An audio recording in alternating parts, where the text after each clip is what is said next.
പൂനെയിൽ 9 പേരുടെ ദാരുണാന്ത്യത്തിനിടയാക്കിയ മാലിന്യ സംസ്കരണ പ്ലാന്റ് അപകടം ദൈവനിശ്ചയമെന്ന് വിശേഷിപ്പിച്ച് സ്വകാര്യ കരാർ കമ്പനി പിംബ്രി ചിഞ്ചുവ വാർഡ് മുനിസിപ്പൽ കോർപ്പറേഷനിലെ മാലിന്യം കൈകാര്യം ചെയ്യുന്ന ആന്റണി ഗ്രൂപ്പിന്റെ പ്രസിഡന്റ് മഹേന്ദ്ര അനന്തുലയുടേതാണ് വിചിത്രവാദം. സുരക്ഷാ വീഴ്ചയിൽ കമ്പനി അധികൃതർക്കെതിരെ പ്രതിഷേധം ശക്തമാണ്. അശ്വിൻ വിവരങ്ങളുമായി ചേരുകയാണ്. അശ്വിൻ, വിചിത്രവാദം വലിയ അപകടം ഉണ്ടായതിലാണ് ഇത്തരത്തിലൊരു വാദം. എന്താണ് അവർ പറയുന്നത്?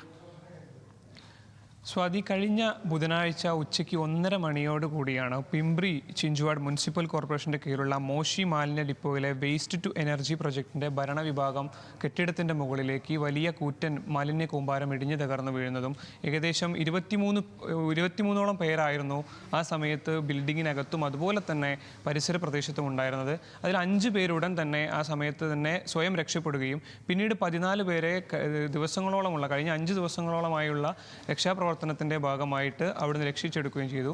എന്നാൽ ഇന്ന് പുലർച്ചയോടുകൂടി നടന്ന അവസാനഘട്ട തിരച്ചിലിനിടയിൽ അവസാനത്തെ ആളുടെ മൃതദേഹം കൂടി അവിടുന്ന് കണ്ടെടുത്ത് അങ്ങനെ മരിച്ചവരുടെ എണ്ണം 9 ആയിട്ടുണ്ട്.